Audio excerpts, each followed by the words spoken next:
Uncomfortable silence. Eu não estou desconfortável. Uncomfortable silence. Ok, vamos começar esta série. É mesmo Tinder? Vamos falar sobre o Tinder hoje? Nós tínhamos começado já. Vamos falar sobre o Tinder? Boa, bora falar sobre o Tinder. O que é que tu achas do Tinder, João? Odeio o Tinder. Tu odeias o Tinder? Odeio o Tinder. Aham. E eu já o tive instalado uma vez, há uns tempos atrás. Não O gosto João muito do odeia o Tinder, mas hoje a tomar café aqui com o Tiago passou 10 minutos no Tinder. Eu não estava no Tinder. Oh, Estava não no sei. WhatsApp. Ok, mesma merda. Mas eu odeio o Tinder. Acho que é horrível. Aham. Já tive o Tinder uma vez. Depois tirei. E agora tens outra vez. E agora... Pois, eu instalei porque nós vamos fazer aquele vídeo do Tinder, não é? Yes. Que é um segredo e não vamos revelar, mas vamos fazer um vídeo do Tinder. Só que, entretanto, fiz lá um match... Curiosamente, a ideia foi tua para o vídeo do Tinder. Yeah. Fiz lá um match fixe. O João odeia o Tinder. E fiz lá um match fixe e comecei a falar. Mas assim, eu não gosto mesmo do Tinder. E, primeiro... Porquê que não gostas do Tinder? Eu não gosto muito de mensagens à partida. À partida, não é muito a minha cena. Mas toda aquela cena de objetificação, tipo, gosto, não gosto... e depois não é aquela cena de nós vivemos na sociedade de gratificação instantânea, não é? Temos tudo à nossa porta. Nós queremos um livro, vamos buscar a Amazon. Nós queremos comida, ligamos e encomendamos, vem ter à nossa porta. Nós queremos um date, nem sequer temos de ganhar as habilidades sociais de abordar uma rapariga que nós Mas achamos gira. tudo o que disseste antes é ótimo. Hã? Tudo o que tu disseste antes é ótimo. Tipo, É queres um conveniente. livro? Sim. Exato, é conveniente, mas não é ótimo. Claro que Eu é acho que ótimo. isso está a criar a sociedade. O facto de teres tudo à distância de um clique, isto está muito alto. O facto de teres tudo à distância de um clique, eu acho que não é bom para nós. Nós somos tipo, como se diz em inglês, Então soft. tu preferes ir à biblioteca, chegar lá, alugar um Eu livro? não estou a dizer que não é conveniente, mas eu acho que vivemos numa sociedade de gratificação instantânea em que temos tudo à distância de um clique, não é bom para nós. O facto de termos tudo à distância de um clique não é bom para nós. Mas Exatamente. há certas tipo, coisas que são boas para nós. Tipo, ter livros à distância de um pedido online, acho que é ótimo. Eu não estou a dizer que é mau, estou a dizer que a conveniência nem sempre é boa. O excesso de conveniência, que é o que acontece com tudo isto, não é? E o excesso de informação que levas derivado disso, porque depois como comércio online, não sei o quê, não faz bem, não nos faz bem. Tipo, nós não temos de nos esforçar, na realidade, para ter nada, percebes? Tudo está à distância de um clique, tudo. Hoje em dia até consegues trabalhar de casa, se quiseres, percebes? Nem toda a gente, mas até consegues fazer trabalho de casa. Estás em casa, estás em frente ao computador, trabalhas, depois vais à televisão, vês televisão, ligas, encomendas comida. Ok, mas então percebes? num mundo ideal, como é que isso funcionaria então? O problema não é a conveniência, o problema é como nós a usamos, é se deixarmos levar-nos pelo conforto de termos tudo à distância de um clique, que é o que acontece muitas vezes hoje em dia, ou usarmos isso porque é conveniente, mas continuarmos a ser proativos. O problema é a perca de proatividade com isso, não é? O facto de termos tudo sempre à mão faz com que nós nunca vamos atrás de nada, estás a ver? Vem sempre tudo ter connosco, é um hábito mau, é Então isso. o problema não é isso, o problema és tu. O problema é a forma como nós lidamos com isso, exatamente. O problema não é a tecnologia, mas é a forma como nós todos andamos a lidar com a tecnologia. Agora sim estás a falar a minha língua. É isso que eu estou a dizer. Agora Mas, sim. obviamente que não. Não, mas tu muitas vezes fraseias essa tua filosofia culpando a outra coisa. Eu não estou a culpar nada, estou a dizer que... Sim, estou a dizer que... O que nos levou Eu sei a que isso... não estás a culpar, mas eu sei Sim. que muitas vezes a forma como fraseias isso... Porque o que nos levou a isto foi o desenvolvimento dessas tecnologias, percebes? Claro que depois a forma como nós começámos a usar, ao início, quando começámos a usar, não tínhamos noção que isso nos ia fazer ficar mais reativos, menos proativos. Sim, mas agora há cada vez mais um esforço para consciencializar as pessoas disso. Cada vez estamos mais conscientes do que nos está a acontecer. E um dos melhores exemplos disso é a quantidade de vídeos que vês agora no Facebook. No Facebook e noutros sites também, mas tipo, a consciencializar as pessoas justamente disso, do que a tecnologia nos está a fazer. E vês tipo aqueles quadros, aquelas pinturas, acho que aquelas são pinturas do pessoal tipo, zombificado a olhar para o telemóvel, e cada vez estás a ficar mais consciente disso também. Claro, mas mesmo que ficamos... Claro, eu acho que ficarmos conscientes disso é o primeiro passo, não é? Cada vez mais. Mas o segundo passo é afastarmos-nos disso e deixarmos de ser controlados pela necessidade constante de gratificação instantânea e aprovação que os médias sociais nos traz. Yes, isso é a solução. Só que, enquanto eu vejo isso com a nossa geração, vejo muito com a geração a geração seguinte, não é? Vejo muito miúdos que a única coisa que fazem é estarem agarrados ao telefone. Vês uma mesa com miúdos no café, estás a ver? Miúdos de 16, 17 anos, e estão todos agarrados ao telefone, já não conversam, já não há empatia, e porque eles desde muito cedo, que se agarram, desde muito cedo, que estão agarrados a tudo isso, não é? Mesmo ao online dating e toda essa gratificação instantânea. Isso começou um bocado mais tarde, agora temos a consciencialização de que isso não é assim tão positivo para nós, a forma como nós temos usado a tecnologia, e se calhar mudamos a forma como fazemos isso. Mas o que é das gerações que vêm aí, percebes? Porque o que eu vejo hoje em dia é o oposto. Não sei o que é que tu achas. Não sei, por acaso não tenho muito contacto com miúdos, portanto não sei como é que eles estão no café ou isso, por acaso não reparo muito nisso. Mas o que eu posso dizer é que cada vez mais sinto no meu ciclo de amigos uma constante presença de tecnologia tipo, em todas as interações. E tu achas que disseste isso antes do podcast, mas é quando nós estamos desconfortáveis com uma situação e quando não temos nada para dizer ou quando há simplesmente um silêncio constrangedor, o nosso primeiro impulso é ir ali ao bolso, sacar o telemóvel, distrair-nos constantemente. E noto isso muito na nossa geração. Mas eu acho que isso é uma coisa bastante universal agora. Até a geração dos nossos pais agora notas cada vez mais pessoal mais velho sempre agarrado ao telemóvel. Mas acho que é menos do que nós. Sim, é menos do que nós porque eles percebem menos daquilo, não é? Também. não estão tão habituados a isso. Sim, também é uma questão de não, e é isso que estás a dizer, mas não é só isso também, porque eu vejo, por exemplo, os meus sobrinhos. Que idade têm os teus sobrinhos? São novos, o mais velho tem 9 anos. 9 anos, ok.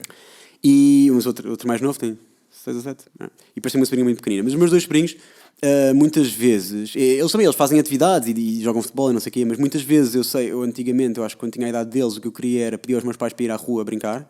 Ou brincar, andar de bicicleta, patins, não sei, era o que eu queria. E eles pedem para ficar no computador. E eles pedem para jogar no iPad, para jogar Wii, percebes? E é uma diferença muito grande. E esses hábitos começarem desde pequenos... Depois afetam-te para a vida toda. Acho que o teu cérebro tem muito mais plasticidade, então... Pronto, e eu não sei como é que isso pode ser... Como é que se pode lutar contra isso? Não contra a existência dessas tecnologias, mas contra o uso... Tens de fazer um esforço para consciencializar as pessoas de como usar adequadamente essas ferramentas, não? Claro. Mas muitas vezes os pais nem sequer estão atentos, percebes? Estão no trabalho, têm coisas para fazer, chegam a casa, estão cansados e o filho vai ficar calado a jogar o Wii ou vai estar ali a fazer barulho, vai jogar o Wii, não é? Percebes? E depois, uma coisa que os pais fazem, pelo menos o meu pai fazia, e aborrecia-me imenso, era quando não me apetecia falar, tipo... Não te apetecia? Não me apetecia a mim falar, tipo, estávamos na mesa e eu não me apetecia falar. E... Então, Tiago, está a falar bem hoje, como é que é? Vais-te calar?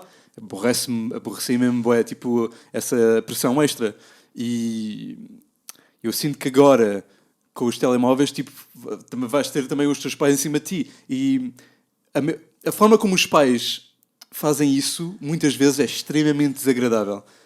Porque lá está, eles não sabem como lidar com isso. É uma coisa nova com que eles estão a lidar e muitas vezes não é da melhor maneira e o efeito é exatamente o oposto, estás a ver? Tipo, é muito numa ótica de julgamento, estás a ver? Tipo, sim.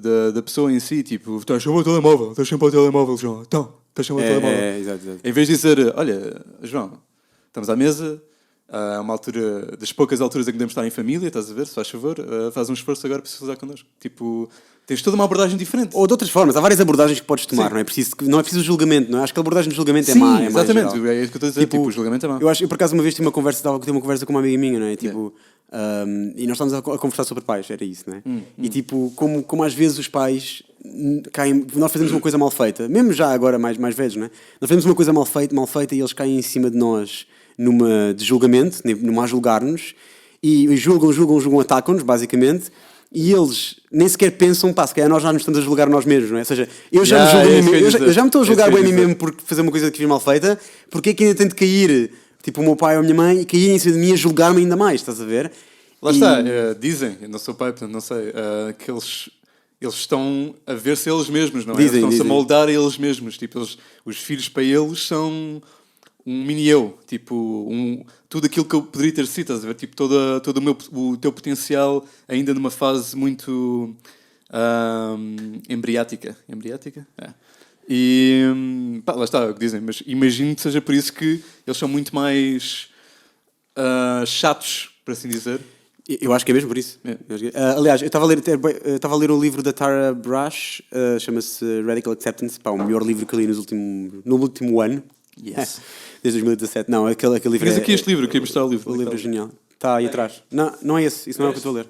Não. Não é este? Isso é o outro. Isso é o que eu estou a ler agora. Está ali atrás de ti. Está ali Radical Acceptance. Já leste isto tudo? Muitos deles. Bem, já. Os romances não tenho lido muito, tenho mais lido os outros. Mas pronto. Tara Brach, ok, o livro é brutal. E então ela fala sobre isso um bocado e ela diz tipo... através do julgamento... O problema é que os pais, quando julgam desde pequenos...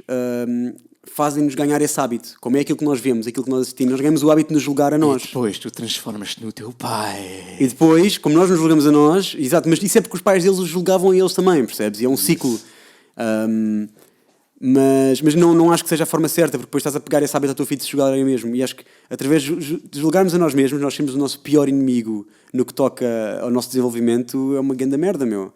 Tipo, tu queres fazer uma coisa bem, o facto de te julgares não vai fazer com que a faças melhor. Ainda pior, porque estás a ser pejorativo para ti mesmo. Eu não sei, eu às vezes... Eu agora não me julgo tanto, mas estou a trabalhar isso, né? Mas eu antigamente julgava-me, eu não tratava o meu inimigo assim, estás a ver? Eu julgava mesmo a sério, tipo, harsh.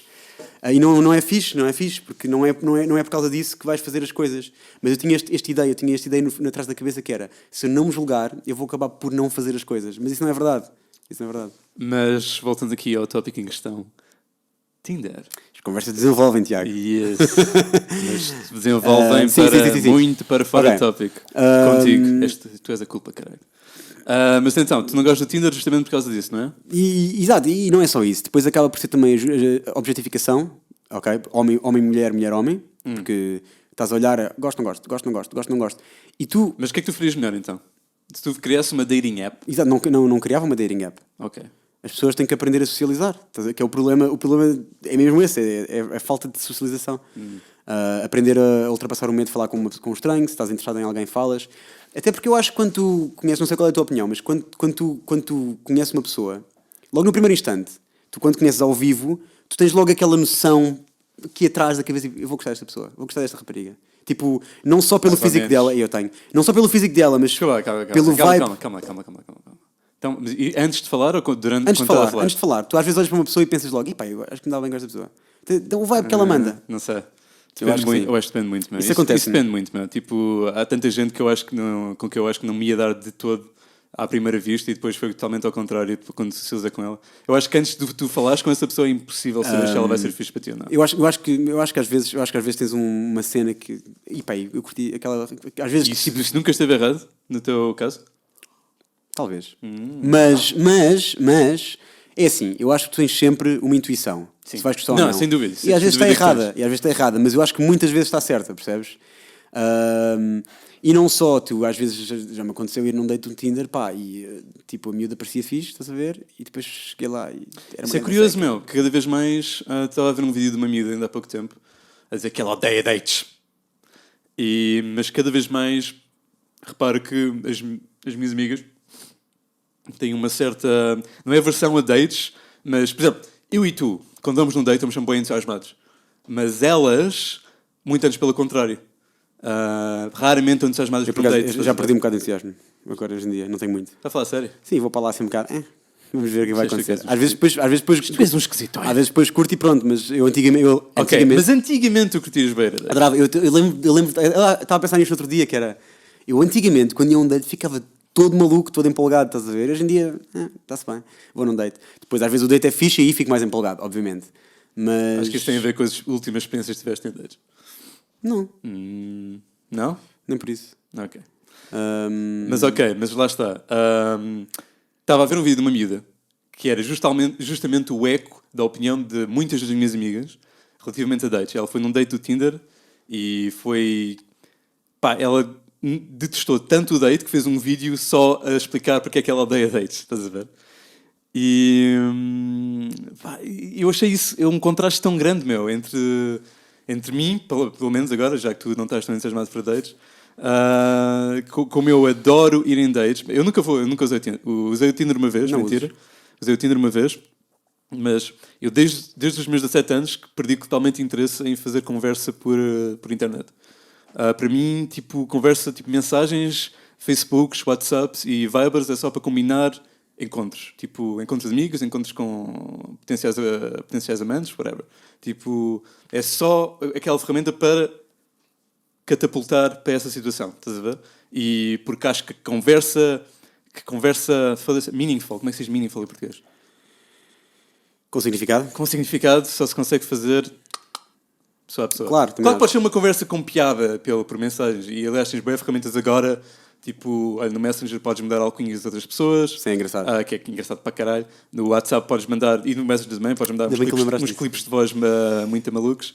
E claro, tens essas ferramentas, mas uma conversa mesmo com significado, para tu te ligares mesmo com alguém, tem que ser cara a cara. Tem que ser cara a cara. Claro, meu, porque tu podes dizer o que tu quiseres por mensagem, mas, por exemplo, mostrar-te vulnerável ou, não é? Mostrar emoção. Mostrar-te vulnerável, mostrar emoção. Tu não mostras emoção por mensagem. Por o que quer que tu digas, o que quer que tu contes da tua vida, tu não consegues mostrar emoção como mostras ao vivo. Tu ao vivo estás a falar, tipo, certo? E empatia, tu não consegues ter empatia por mensagem, sei lá. Yes. É isso. Por isso é que eu acho que também é isso. E depois é essa cena de irem dates, mesmo num dates no Tinder, e depois aquilo é uma ganda seca. E quando tu conheces a pessoa ao vivo, por norma, tens uma ideia bastante boa de como é que vai correr o date, percebes? Sim, aliás, quando tu conheces alguém ao vivo e convidas para um date, é porque sabes exato, que vai ser uma cena fixe, em geral. Então, aí, no Tinder é muito pá, jogar com dados, não é? Pode ser fixe, pode não ser fixe, pode ser uma grande merda, pode ser uma grande seca. Porque lá está, não consegues sentir a vibe da pessoa. Contudo, eu acho que só podes sentir mesmo a vibe da pessoa quando estás a ter uma conversa com essa pessoa. Claro. Tipo, quando olhas ela nos olhos. Exato, por isso é que eu estou a dizer, exatamente. E por isso é que eu não gosto tanto do Tinder. Pá, eu acho que é assim. E o maior problema é que é uma desculpa para as pessoas não saírem da zona de conforto e não irem conhecer pessoal, percebes? Não falarem com ninguém, não falarem com estranhos. E se tu fores um gajo que tipo, vais sair e falas é por isso que com agora pessoas... a maior parte do pessoal também e depois só vou em dates com o pessoal dentro do ciclo de amigos. Exato, e comem-se todos uns aos outros, meu. É verdade, esquisito, não é? É marado, meu. Yeah, Isso é marado. Yeah. Não é, sim, não é marado. Não é marado. Não é a cena mais esquisita do mundo. De vez em quando, aliás, a maior parte dos meus amigos que namoram neste momento foi tudo com raparigas que eles conheceram no ciclo de amigos, não é? Mas é incrível. Puto, tu, eu e mais uns quantos gatos pingados são as únicas pessoas que eu conheço que já andaram com raparigas que não tinham a mínima ligação com ninguém do seu ciclo de amigos. Se tu fores bem a pensar, tipo, nos amigos que tens agora, tipo, que estão num casal, ou o que quer que seja, tipo, normalmente a pessoa com que eles estão é sempre uma pessoa que eles conheceram através de um amigo. É muito raro tu vês agora um casal que se conheceu, pá, que tem uma história engraçada como se conheceram e como não tem ninguém em comum, estás a ver? É muito raro agora, tipo, encontrares isso. Exato, é isso que eu também acho fixe. Isso é lindo, meu. É muito fixe. Às vezes tem histórias engraçadas de como é que conheceste uma pessoa, estás a ver, que depois tipo, tiveste grande história, grande romance, não é? Foda-se. Exato, eu tenho algumas. E... Tu e eu, meu puto, tu e eu. Exatamente. Pá, e eu acho que isso é importante. E o Tinder depois também, o facto de tira-te essa necessidade que tens de aprender a ser mais social, percebes? E isso é que é esquisito, caralho. E isto, puto, eu passo-me da cabeça, meu. Quando acham que tu abordares estranhos, estás a ver? Tipo, ou... Pá, tu uma vez, meu, tipo, passaste da cabeça e meteres conversa com alguém que não conheces de lado nenhum, meteres conversa com alguém no comboio, ou no metro, não sei o quê, ou num bar até, tipo, é mais normal num bar, mas pronto. Tu meteres conversa com uma pessoa que não conheces de lado nenhum, nessa situação, estás a ver? E o pessoal às vezes olha para ti de lá, tipo, quem é este esquisito? Não está a usar o Tinder? Não está a usar o Facebook? Não estou a gostar disto? O que é que se passa? Tipo, é esquisito, nós precisamos disso, não é? Isso é que é esquisito. E irmos todos calados no comboio. Porque o comboio, a maior parte das pessoas vão apanhar uma ganda seca no comboio. Ou vais a ler ou ouvir alguma coisa, ou vais a apanhar uma ganda seca, não é? É muito mais fixe falar. Não sei, eu acho que o comboio é uma forma fixe de introspeção. Eu gosto de estar no comboio e pensar um bocadinho sobre isso. E eu não nada a me no comboio, não. Não? Noutros sítios. Mas pronto. Por que não no comboio? Não sei, aquilo é barulho, tudo. Não é muito a minha cena. Então acabaste de dizer que estão todos em silêncio no comboio? Todas as pessoas, mas barulho do comboio e estar em movimento. Eu gosto. Eu acho que introspeção, gosto de silêncio. Está-se bem. Silêncio à minha volta. Nem musiquinha, silêncio, introspeção.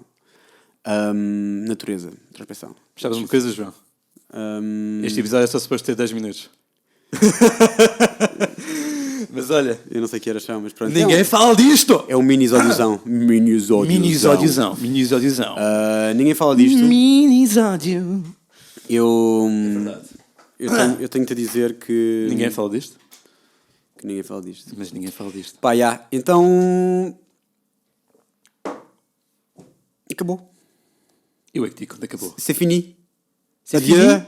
Adieu. Au revoir. À tout le monde. À tout le monde, à tous mes amis. Je vous aime. Je vais partir. Mais je vais partir. Auf Wiedersehen. Auf Wiedersehen. Um shout-out para a Nancy. Eu disse-te, fazia um shout-out. Está feito o shout-out. Senão ela mata-me. Mata-te? Mata-me. Mata-te com o quê? Não queres saber. Não quero. Não queres saber. Não quero. Já acabou, caralho! Mudo.